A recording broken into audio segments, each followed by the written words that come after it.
சிவாய நமஹா. முப்போதும் திரிமேனி தீண்டும் ஆதி செய்வர்கள் குலத்தில் சுந்தரமூர்த்தி சுவாமிகளினுடைய வழி வழி தோன்றல் திருவான்மையூர் அடியார்க்கு அடியன் சந்தோஷ் திரிமேனி சிவாச்சாரியார். இப்போ இந்த பூமியை சுற்றி ஒரு வட்ட வடிவமாக கோடு போடுறோம்னு வச்சுக்கோங்க. அதுதான் காலச்சக்கரம் அப்படின்னு சொல்கிறாங்க. அதில் நீங்கள் இந்த ராசியில் தான் பிறந்தீங்க, உங்களோட ராசி இதுதான் அப்படின்னு எப்படி சொல்கிறாங்க?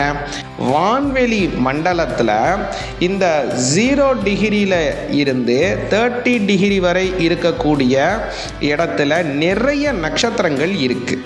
இந்த பூமிக்கும் காலச்சக்கரத்திற்கும் இடையே நிறைய கிரகங்கள் சுற்றி வருது. அதில் முக்கியமானது சந்திரன்.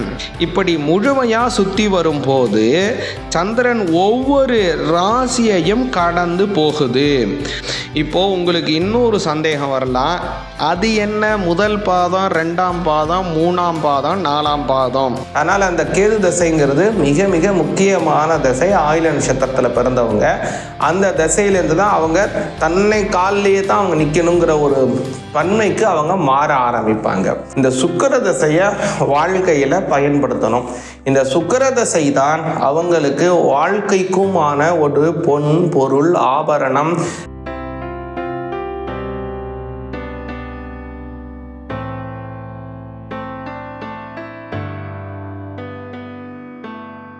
நம்ம அன்றாடம் வானத்தில் பார்க்கும்போது பார்த்தீங்கன்னா ஆயிரக்கணக்கான நட்சத்திரங்கள் இருக்குங்க.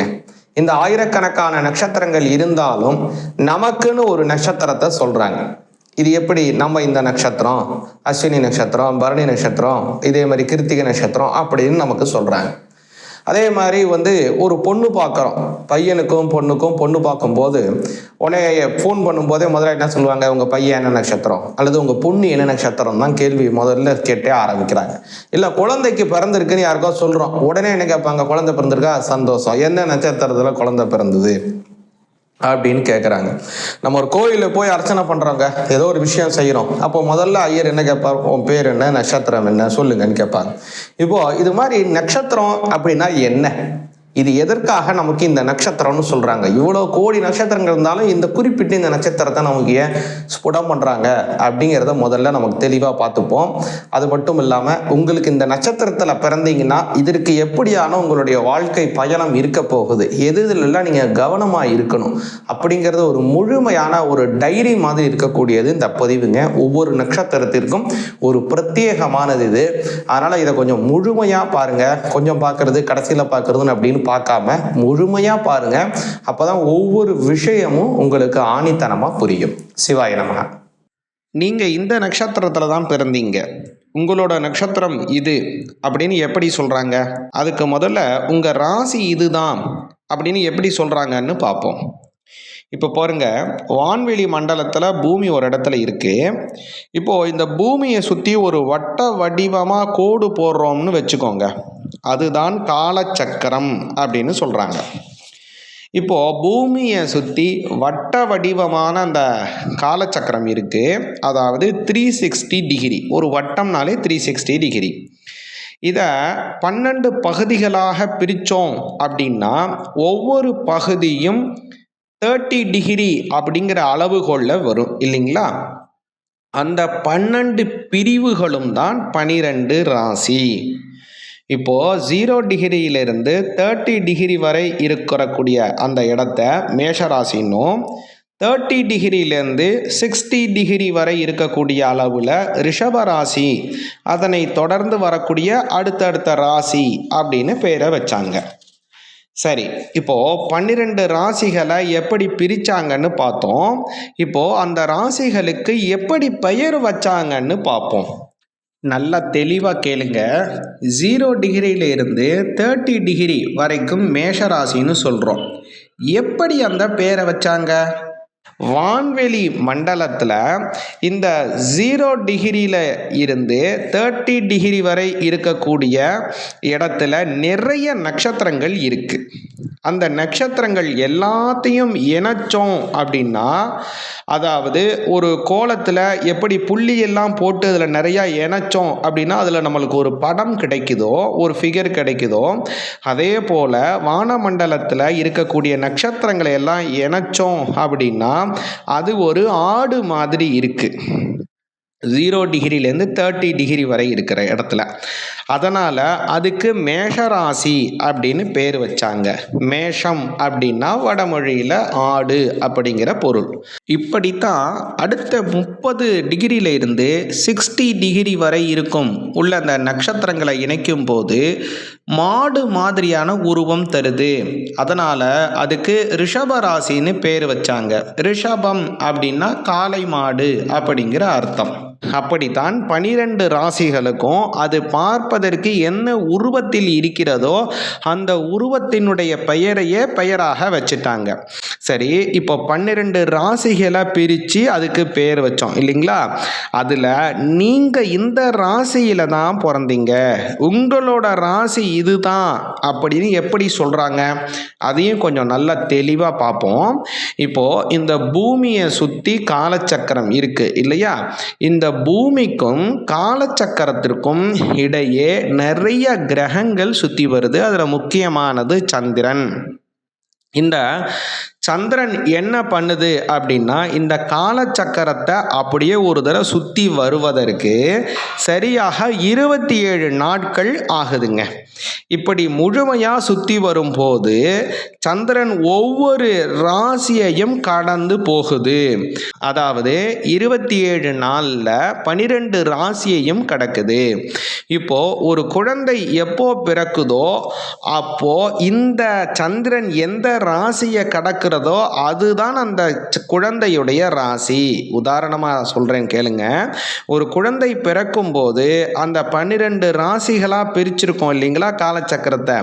அதில் 0 டிகிரியில இருந்து 30 டிகிரிக்குள்ள சந்திரன் இருந்தால் அந்த குழந்தைக்கு மேஷ ராசி அப்படின்னும், அதே போல் 30 டிகிரியிலேருந்து 60 டிகிரிக்குள்ள சந்திரன் இருக்கும்போது அந்த குழந்தை பிறந்ததுன்னா அதுக்கு ரிஷப ராசி அப்படின்னு தீர்மானிக்கப்படுதுங்க. இது போல மற்ற ராசிகளுக்கும் அந்த குழந்தை பிறந்தா அந்த ராசி அப்படின்னு தீர்மானிக்கப்படுது. இப்போ உங்களுடைய நட்சத்திரம் எப்படி தீர்மானிக்கப்படுது அப்படிங்கிறதையும் பார்ப்போம். இப்போ பாருங்க, பூமியை மையமாக வச்சு வானமண்டலத்தில் இருக்கிற காலச்சக்கரத்தை 12 பகுதிகளாக பிரித்து 12 ராசிகள்னு பேரை வச்சு சொன்னோம் இல்லையா? அது போலவே காலச்சக்கரம் இந்த பூமியை சுற்றி இருக்கக்கூடிய வட்டத்தை 27 பகுதிகளாக பிரித்தோம் அப்படின்னா ஒவ்வொரு பகுதியும் 13 டிகிரி 20 மினிட் அப்படிங்கிற அளவு வரும். இப்போ ஒவ்வொரு 13 டிகிரி 20 மினிட்டும் ஒவ்வொரு நட்சத்திரம். இப்படி 0 டிகிரியில இருந்து 30 டிகிரி வரை இருக்கிறது ஒரு ராசி எப்படியோ அதே போல தான் 0 டிகிரியில இருந்து 13 டிகிரி 20 மினிட் ஒரு நட்சத்திரம். மேஷ ராசியவே உதாரணமாக எடுத்துக்கலாம். மேஷ ராசிங்கிறது 0 டிகிரியில இருந்து 30 டிகிரி வரை. சரியா? இந்த 30 டிகிரியில் முதல் 13 டிகிரி 20 மினிட் வரை அஸ்வினி, அடுத்த 13 டிகிரி 20 மினிட் வரை பரணி, மீதம் இருக்கிற பகுதி கிருத்திகை நட்சத்திரம் முதல் பாதம். சரியா? இப்போ உங்களுக்கு இன்னொரு சந்தேகம் வரலாம், அது என்ன முதல் பாதம், 2ஆம் பாதம், 3ஆம் பாதம், 4ஆம் பாதம் அப்படின்னு. அது ஒன்றுமே கிடையாது.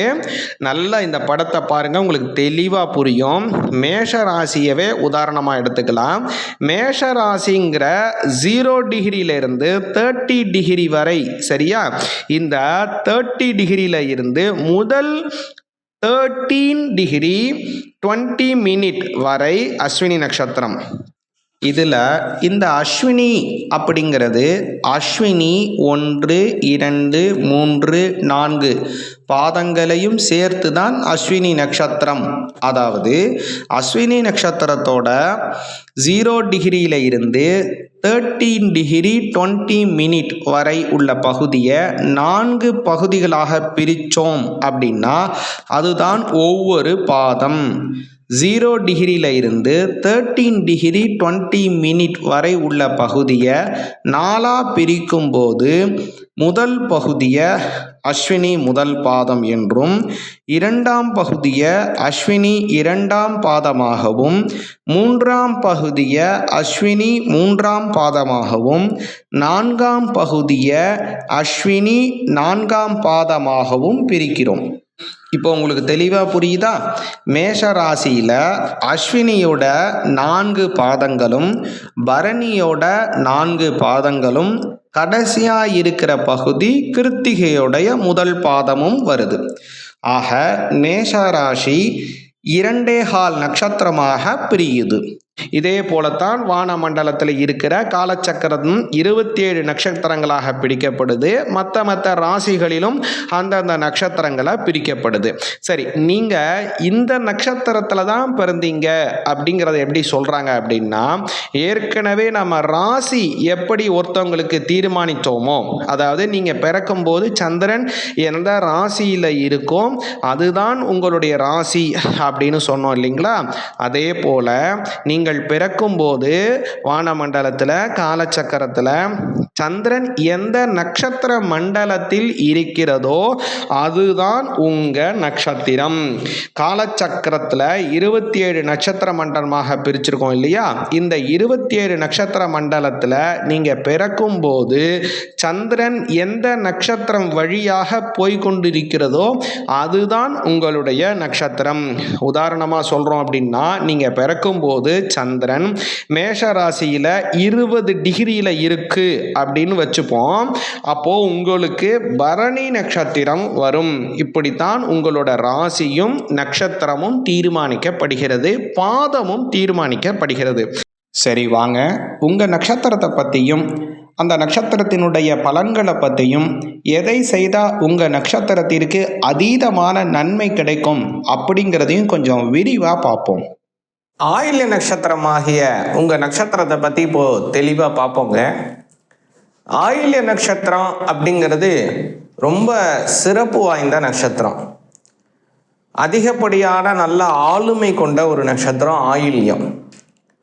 முக்கியமாக சொல்லணும் அப்படின்னா, ஆயில்யத்துக்கு யார் அதிதேவதை அப்படின்னு பார்த்தீங்கன்னா சர்ப்பராஜன். அதாவது நாக தேவதைகள் எல்லாமே ஆயில்யத்துக்கு ஆதிபத்தியம் கொண்டவங்களாக வராங்க. ஆஸ்லேஷாம் சர்ப்ப தேவத்தியம் அப்படிங்கிறது வாக்கியம். அதனால ஆயில்யத்துக்கெல்லாம் அதிதேவதையாக சர்ப்பராஜர்கள் வராங்க.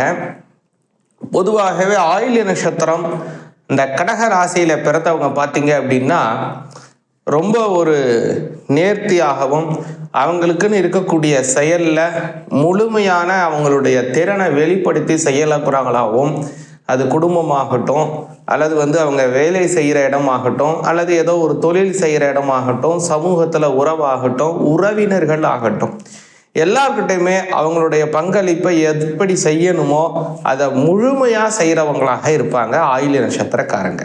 இவங்களுடைய பாத விகிதாச்சாரத்தை பார்த்தோம் அப்படின்னா இவங்களுடைய தசா புத்தியுடன் இவங்களுக்கு சம்பந்தமாக வருதுங்க.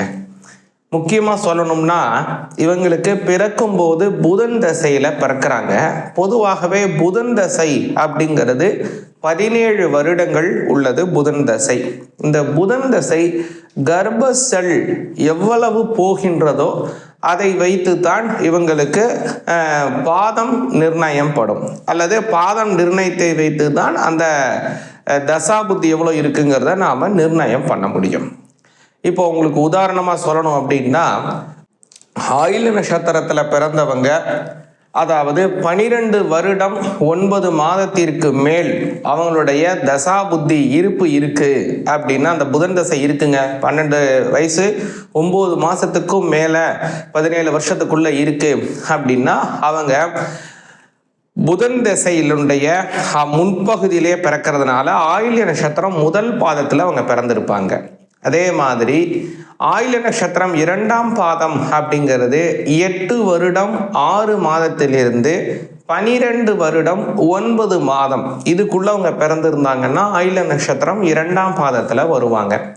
ஆயில்ய நட்சத்திரத்தினுடைய 3ஆம் பாதத்துல பிறந்தவங்க 4 வருடம் 3 மாதம் அவங்களுக்கு புதன் தசை இருப்பு. அதிலிருந்து 8 வருடம் 6 மாதம் அவங்களுக்கு அந்த இருப்பு இருக்குங்க. அதே போல 4 வருடம் 3 மாதத்திற்கும் கம்மியாக தான் அவங்களுக்கு தசாபுத்தி இருப்பு இருந்ததுன்னா அவங்க ஆயில்ய நட்சத்திரம் 4ஆம் பாதத்தில் பிறந்திருப்பாங்க. இதை வச்சு உங்களுடைய பாதம் எப்படி இருக்கு, அதை வச்சு உங்களுக்கு தசாபுத்தி எவ்வளோ மீதம் இருக்குங்கிறத கணக்கு பண்ண முடியும். இப்போ ஆயில்ய நட்சத்திரத்தில் பொதுவாகவே அவங்க பிறக்கும் போது என்ன ஒரு விஷயம் அப்படின்னா, அவங்களுடைய திருமண வாழ்க்கை அப்படிங்கிறது கொஞ்சம் காலதாமதமாகத்தான் நடக்கும்.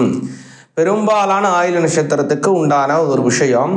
இதில் விதிவிலக்கான அவங்களுடைய லக்ன ரீதியாக ஒரு சில விஷயங்கள்ல அவங்க மாறுபடுவதற்கு வாய்ப்பு இருக்கு. பெரும்பாலும் அவங்களுக்கு பார்த்தீங்க அப்படின்னா கொஞ்சம் பிற்காலத்தில் தான் கல்யாணம் நடக்கும். ஒரு சிலருக்கு பார்த்தீங்கன்னா சீக்கிரமாக கல்யாணம் ஆகிடும். ஆனால் குழந்தைகள் பிறக்கிறதுல அவங்களுக்கு ஒரு ஜீவ விருத்தி ஏற்படுவதில் பார்த்தீங்க அப்படின்னா கொஞ்சம் கால தள்ளி குழந்தை பாக்கியம் கிடைப்பதற்கான வாய்ப்பு அப்படி கூட உருவாகுவதற்கு வாய்ப்பு இருக்குங்க. இதில் முக்கியமாக பார்க்கணும், எதனால் அப்படி அவங்களுக்கு லேட்டாக கல்யாணம் நடக்கிறதுக்கான வாய்ப்பு இருக்குது, இல்லைன்னா குழந்தை பிறக்கிறதுல லேட்டாக முக்கிய காரணம் அப்படின்னா அவங்களுடைய தசா புத்தி தான் இதற்கு முக்கியமான ஒரு பங்கு. அதாவது அவங்களுடைய தசையை முதல்ல பார்த்தோம்னா புதன் தசையில் பிறக்கிறாங்க. புதன் தசை அவங்களுக்கு பார்த்தீங்க அப்படின்னா அவங்க பிறந்ததுலேருந்து 17 வருடத்திற்குள்ள அந்த புதன் தசை இருக்குங்க. அந்த புதன் தசை இருக்கிறதுனால என்ன ஆகும் அப்படின்னா அவங்களுக்கு 3, 12 அப்படிங்கிற பாவத்தினுடைய தூண்டுதல் அதில் ஏற்படும் அவங்களுக்கு. ஏன்னா 3ஆம் அதிபதியும் புதனுங்க, 12ஆம் அதிபதியாகவும் புதன் வந்துடுவார். அதனால் இவங்களுக்கு பார்த்தீங்க அப்படின்னா இவங்களுடைய குடும்பத்தில் இருந்து தாய் தந்தையர் கொஞ்சம் தாயை விட்டோ அல்லது தந்தையார் விட்டோ கொஞ்சம் அடிக்கடி தள்ளி இருக்க வேண்டிய சூழ்நிலை சிறு வயசுலேயே இருக்கும். ஒன்று தந்தையாரோ தாயாரோ வேலைக்காகவோ அல்லது உத்தியோக பணி நிமித்தமாகவோ அல்லது வேறு ஏதாவது கருத்து வேறுபாடுனாலேயோ தாய் தந்தையர்குள்ள அடிக்கடி கொஞ்சம் பிரிஞ்சு இருக்க வேண்டிய சூழ்நிலைகள் அல்லது அடிக்கடி வெளியூர்னு சுற்றிக்கிட்டே இருக்க வேண்டிய வேலைகள் அப்படிங்கிற மாதிரியான அமைப்பு தாய் தந்தையருக்குள்ளே யாருக்கா ஒருத்தவங்களுக்கு கொடுக்கறதுக்கான வாய்ப்பை இது கொடுக்குங்க. அதே மாதிரி கேது தசை அடுத்து வரும். இந்த கேது தசை அப்படிங்கிறது 2 வயதுலேருந்து கூட வரலாம். அதிகபட்சம் பார்த்தீங்கன்னா 24 வயசு வரைக்கும் கூட இந்த கேது தசை ஒருத்தவருக்கு இருக்குங்க. இந்த ஆயில்ய நட்சத்திரத்தில் பிறந்தவங்களுக்கு இந்த கேது தசை அவங்களுக்கு என்ன மாதிரியான ஒரு விஷயத்தை கொடுக்கும் அப்படின்னா அவங்களுக்கு ஒரு விஷயத்திலிருந்து புதிய வகையான மாற்றத்தை உருவாக்கும். அவங்களுக்கு சுயசார்பாக தன்னை சார்ந்த விஷயத்துல தனக்கான சுய சிந்தனையாக தனக்கான வருமானம் தனக்கான காலிலே தான் நிற்கிறதுங்கிற ஒரு சூழ்நிலையை அவங்களுக்கு உருவாக்கி தருங்க. அதனால் அந்த கேது தசைங்கிறது மிக மிக முக்கியமான தசை. ஆயில்ய நட்சத்திரத்தில் பிறந்தவங்க அந்த தசையிலேருந்து தான் அவங்க தன்னை காலிலேயே தான் அவங்க நிற்கணுங்கிற ஒரு தன்மைக்கு அவங்க மாற ஆரம்பிப்பாங்க. அதன் பிறகு பார்த்தீங்கன்னா அடுத்து வரக்கூடியது தான் சுக்கிர தசை. இந்த சுக்கிர தசை தான் பெரும்பாலுமான ஆயில்ய நட்சத்திரக்காரங்களுக்கு கல்யாணம் நடைபெறுவதற்கான நல்ல தசையாக இருக்கும். ஆரம்பத்தில் பார்த்தீங்கன்னா சில பேருக்கு ஒரு 10 வயசுல கூட சுக்கிர தசை ஆரம்பிச்சிடும். ஒரு சில பேருக்கு பார்த்தீங்கன்னா 44 வயசு வரைக்கும் கூட இந்த சுக்கிர தசை இருக்குங்க. ஆக இந்த சுக்கிர தசை தான் கல்யாணம் நடக்கிறதுக்கு ஒரு சாதகமான திசையாக ஆயில்ய நட்சத்திரக்காரங்களுக்கு வருதுங்க. அதனால் ஆயில்ய நட்சத்திரக்காரங்க இந்த சுக்கிர தசையை வாழ்க்கையில் பயன்படுத்தணும். இந்த சுக்கிர தசை தான் அவங்களுக்கு வாழ்க்கைக்குமான ஒரு பொன் பொருள் ஆபரணம் விஷயங்களை சேர்ப்பது, தனக்கான விஷயங்களை எல்லாம் சேற்றுக்கொள்வது, எதிர்காலத்திற்கான விஷயங்களை சிந்தனை செய்து அதில் முதலீடு செய்வது, இந்த அப்படிங்கிறது எல்லாமே இந்த சுக்கிர தசை தான்.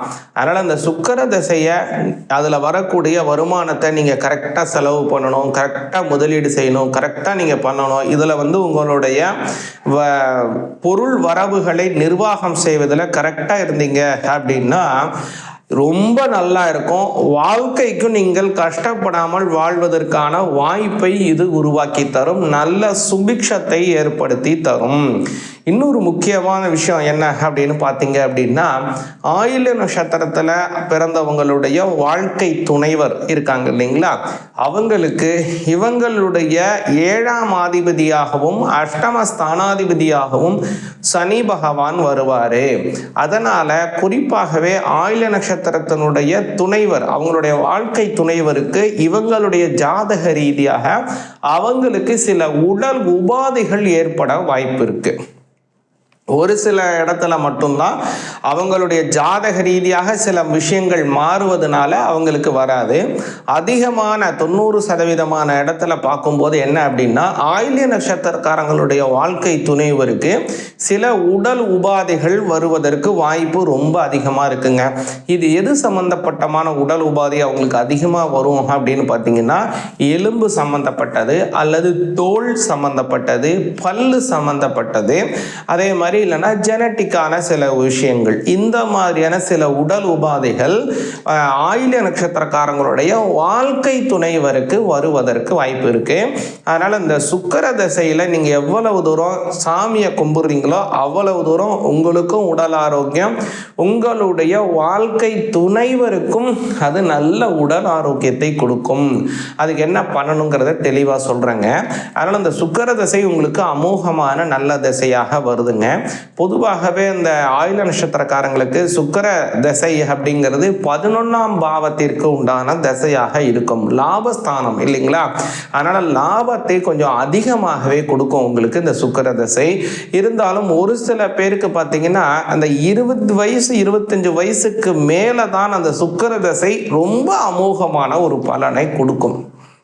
பொதுவாகவே சுக்கிர தசை சிறு வயசுல வரக்கூடிய சமயத்துல சில கடனை உங்களுக்கு உருவாக்கும். ஆயில்ய நட்சத்திரக்காரங்களுக்கு சில கடன் ஏற்படும் சிறு வயசுல. இருந்தாலும் கூட அந்த சுக்கிர தசை முடிவு காலத்திலேயே அந்த கடன் எல்லாத்தையுமே அவங்க நிவர்த்தி செய்து அதுலேருந்து விடுதலை பெற்றுருவாங்க, கடன் நிவர்த்தி அடைஞ்சிரும். அதே மாதிரி சுக்கிர தசை முடிந்து அடுத்து வரக்கூடிய தசை அப்படின்னு பார்த்தோம்னா அது சூரிய தசை வருங்க. இந்த சூரிய தசை அப்படிங்கிறது உங்களுக்கு 2ஆம் அதிபதியான ஒரு தசையாக வரும். என்ன சுக்கிர தசையில ஒரு பொன் பொருள் ஆபரணங்கள் எல்லாமே வந்தாலும் கூட அதுல ஒரு நிலையற்ற தன்மை இருக்கும். அந்த நிலையற்ற தன்மை மாறி ஒரு சாஸ்வதமான விஷயம், இதுதான் எனக்கு ரொம்ப ஒரு பரிச்சயம், இதுதான் எனக்கு ரொம்ப சிறப்பு, இது மட்டுமே எனக்கு ஒரு ஸ்தாபிதமான ஒரு விஷயம் அப்படின்னு நிலைத்துவமான ஒரு வருமானத்தை உங்களுக்கு கொடுப்பது சூரிய தசைங்க. பொதுவாகவே ஆயில்ய நட்சத்திரக்காரங்களுக்கு சுக்கிர தசைக்கு அடுத்து வரக்கூடிய சூரிய தசை 2ஆம் அதிபதி தசை, 2ஆம் இடம் அப்படிங்கிறது தனஸ்தானம், குடும்பஸ்தானம், வாக்குஸ்தானம் அப்படின்னு பேர்.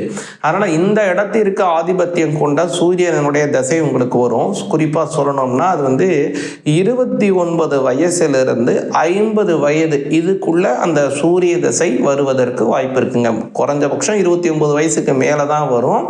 அதிகபட்சம் பார்த்தீங்கன்னா 50 வயசு வரைக்கும் கூட அந்த சூரிய தசை இருக்கும். இந்த சூரிய தசை உங்களுக்கு என்ன மாதிரியான இம்பேக்ட் அப்படின்னா, முதல்ல சொன்ன மாதிரி ஒரு நிலைத்துவமான வருமானத்தை உங்களுக்கு ஏற்படுத்தி தரும். அதன் பிறகு பார்த்தீங்க அப்படின்னா இந்த குடும்பத்திலே நிறைய விதமான சேர்க்கைகள், அது மட்டும் இல்லாமல் குடும்பத்தில் நிறைய சுப காரியங்கள் நடப்பது, வீடு வாங்குறது, கிரக பிரவேசம் பண்ணுறது, அதே மாதிரி பார்த்தீங்க அப்படின்னா நிறைய விஷயமான ஒரு சுப காரியங்கள், உங்களுடைய குழந்தைகள் வயசுக்கு வருவது, பெண் குழந்தைகள் வயசுக்கு வருவது, ஆண் குழந்தைகள் நிறைய படிப்புல நல்லா அபிவிருத்தி செய்வது உங்களுக்கு அப்படின்னு இந்த சூரிய தசை உங்களுக்கு ரொம்ப அமோகமான திசையாக அமையும். இந்த சூரிய தசை அப்படிங்கிறது முடிந்து அடுத்து வரக்கூடியது தான் சந்திர தசை அப்படிங்கிற ஒரு தசை வருங்க. அது உங்களுக்கு குறைஞ்சபட்சம் 35 வயசுல இருந்து 60 வயசுக்குள்ள இருக்கக்கூடிய காலத்துல உங்களுக்கு வரும். இந்த சந்திர தசை அப்படிங்கிறது உங்களுக்கு ஒரு லக்னத்திற்கும், அதாவது உங்களுடைய ஜென்மஸ்தானத்திற்கு ஆதிபத்தியம் கொண்ட திசையாக வரும். அதனால இந்த சந்திர தசை அப்படிங்கிறது உங்களுக்கு எப்படி பார்த்தீங்கன்னா, உங்களுக்கு எந்த விதமான விஷயமாக இருந்தாலும் சரி அதில் உங்களுக்கு ஒரு அச்சமான சூழ்நிலை இருந்து கொண்டு தாங்க இருக்கும். அது சுக்கிர தசை ஆகட்டும் அல்லது சூரிய தசை ஆகட்டும். அந்த அச்சம் அப்படிங்கிறது ஒரு தேவையற்ற ஒரு பயம் இருந்து கொண்டு தான் இருக்கும். அது உங்களுக்கு வந்து இது இப்படி நடக்கிறோமே, இவ்வளோ தூரம் நம்ம செய்கிறோமே, இது சரியாக வருமா, அது குடும்பமாகட்டும் அல்லது தொழிலாகட்டும் அல்லது வேலையாகட்டும் அல்லது வந்து வேறு ஏதோ ஒரு விஷயமாகட்டும். ஆனால் அந்த ஒரு தன்னம்பிக்கை உயர்வான விஷயங்கள் அப்படிங்கிறது எப்போ உங்களுக்கு பரிபூர்ணமாக கிடைக்கும்னா சந்திர தசையில தான் உங்களுக்கு கிடைக்கும். முழுமையான ஒரு தன்னம்பிக்கை, முழுமையான ஒரு செயல்திறனை வெளிப்படுத்துறது, உங்களுக்குன்னு ஒரு முழுமையான விஷயத்தை பரிபூர்ணமாக வியாபித்து நிற்பது, உங்களுடைய திறன் முழுமையாக வெளிப்படுத்துவதற்கான ஒரு பிளாட்ஃபார்ம் உருவாகுவது எல்லாமே பார்த்தீங்க அப்படின்னா அது சந்திர தசையில தாங்க நடக்கும். அதனால சந்திர தசை அப்படிங்கிறது உங்களுக்கு அமோகமான திசையாக இருக்கும். 35 வயசுலேருந்து 60 வயசு இந்த அளவுகோல் காலத்தில் இந்த வயசு அளவுகோல்கள் உங்களுக்கு வருவதற்கு வாய்ப்பு இருக்குங்க. அதனால் இந்த சந்திர தசை ரொம்ப அருமையான உங்களுக்கு ஒரு திசையாக அமையும். அதற்கு அடுத்து வரக்கூடியது என்னன்னு பார்த்தீங்கன்னா செவ்வாய் தசை வரும். இந்த செவ்வாய் தசை அப்படிங்கிறது உங்களுக்கு 10ஆம் இடத்திற்கு உண்டான திசையாகவும் அதே மாதிரி பார்க்கும்போது 5ஆம் பாவத்திற்கு உண்டான திசையாகவும் அந்த செவ்வாய் திசை வருதுங்க. இந்த செவ்வாய் பகவான் அப்படிங்கிறது உங்களுக்கு என்ன மாதிரியான ஒரு விஷயத்தை கொடுப்பார் அப்படின்னா சொந்தமாக இடங்கள் இருந்தாலும் கூட அதிகமாக ஒரு நிலம் வாங்கக்கூடிய அமைப்பை உங்களுக்கு ஏற்படுத்தி தரும். அதே போல வந்து குறிப்பாக சொல்லணும் அப்படின்னா புதிய வகையான முதலீடுகள் செய்வதற்கான வாய்ப்பை எல்லாமே ஏற்படுத்தி தரும்.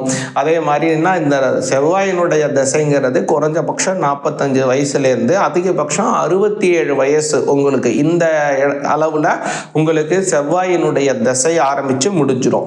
அதனால் இந்த செவ்வாய் திசை அப்படிங்கிறது 7 வருட காலம் இருக்கும். இந்த 7 வருட காலம் செவ்வாய் திசை அப்படிங்கிறது புதிய சொத்துக்கள் வாங்குறது, வாகனங்கள் வாங்குவது போன்ற எண்ணற்ற நன்மைகளை உங்களுக்கு தரும். இந்த செவ்வாய் திசையில் உங்களுக்கு குறிப்பாக இரத்தம் சம்பந்தமான சில உடல் உபாதைகள், அதே போல கொலஸ்ட்ரால் சம்பந்தமான சில உடல் உபாதைகள், அதே மாதிரி பார்த்தீங்கன்னா இருதயம் சம்பந்தமான சில உடல் உபாதைகள், எலும்பு சம்பந்தமான சில உடல் உபாதைகள் வருவதற்கு வாய்ப்பு இருக்குங்க. எதனால அப்படின்னா உங்களுக்கு 6ஆம் அதிபதியாக இருக்கக்கூடிய குரு பகவான் இருக்கார் இல்லைங்களா, அந்த குரு பகவானினுடைய திசை அதனுடைய இது இருக்கிறதுனால 6ஆம் இடத்திற்கு ஆதிபத்தியம் கொண்டவராக இருக்கிறதுனால இது மாதிரியான உபாதை வருவதற்கு வாய்ப்பு இருக்கு. அடுத்து வரக்கூடிய இந்த ராகு திசை 58 வயசுலேருந்து 85 வயசு இந்த கால அளவுகோல் வயசு அளவுகோல்ல உங்களுக்கு இருக்க வாய்ப்பு இருக்கு. இந்த ராகு திசை அப்படிங்கிறது உங்களுக்கு நிறைய ஒன்று நன்மைகளை கொடுக்கும் உங்களுக்கு. இருந்தாலும் குறிப்பாக சொல்லணும்னா உடல் உபாதைகள் அதிகமாக வருவதற்கு வாய்ப்பு இருக்குது. இந்த ராகு திசையில் எலும்பு, பல்லு, தோல், அதே மாதிரி வந்து பார்த்திங்கன்னா சதை சம்பந்தமான, நரம்பு சம்பந்தமான, அதே போல் தலை சம்பந்தமான சில உடல் உபாதைகள் வருவதற்கு வாய்ப்பு இருக்குது. இதிலெல்லாம் நீங்கள் ரொம்ப கவனமாக இருக்கணும். அடுத்து வரக்கூடிய குரு திசை, குரு திசை 6ஆம் இடத்திற்கு உடைய திசை. 6ஆம் இடம் அப்படிங்கிறதே ரோகஸ்தானம் அப்படின்னு பேர். 6ஆம் இடம்ங்கிறது வியாதிகளை கொடுக்கக்கூடிய ஸ்தானம். அதனால இந்த குரு திசை பெரும்பாலும் ஆயுள் நட்சத்திர காலங்களில் உடல் உபாதையை ரொம்ப அதிகமாக கொடுக்கறதுக்கு வாய்ப்பு வரும். இப்படின்னு இவங்களுடைய தசா புத்தியானது இப்படியான ஒரு விஷயங்கள்ல இருக்கு. குறிப்பாக ஆயுள் நட்சத்திரத்தில் பிறந்தவங்க வந்து முக்கியமாக வழிபாடு செய்ய வேண்டிய தெய்வம் அப்படின்னு பார்த்தீங்கன்னா சர்ப்ப தேவதைகளை வழிபாடு செய்யணும். அதனால வந்து ஆயில்ய நட்சத்திரம் வரக்கூடிய நாளில், அதாவது உங்களோட ஜென்ம நட்சத்திரம் வரக்கூடிய நாளில் குறிப்பாக வந்து சர்ப்ப தேவதைகள், நாக தேவதை எந்த இடத்துல ஸ்தாபிதம் இருக்கோ, நாக கன்னியம்மன், நாகாத்தம்மன், நாகேஸ்வரி, நாகநாத சுவாமி, நாகங்கள் பூஜை பண்ண சிவாலயம், இது மாதிரி இருக்கக்கூடிய கோவிலில் போய் வழிபாடு செஞ்சுவாங்க. அது மட்டும் இல்லாமல் சிறப்பான ஒரு விஷயம் நீங்கள் வாழ்க்கையில் ஒரு தரையாவது செய்ய வேண்டியது என்ன அப்படின்னா சர்ப்ப சாந்தி அப்படிங்கிற ஒரு பூஜை இருக்குது. அதை நீங்கள் கண்டிப்பாக வாழ்க்கையில் ஒரு தரையாவது நீங்கள் செய்யணும். அது செய்யறதுனால எந்த சமயத்தில் நீங்கள் தடை இருக்கோ அந்த தடையானது உங்களுக்கு பரிபூர்ணமாக நிவர்த்தி ஆகும். நிறைய கோவில்களில் இதை செய்கிறாங்க.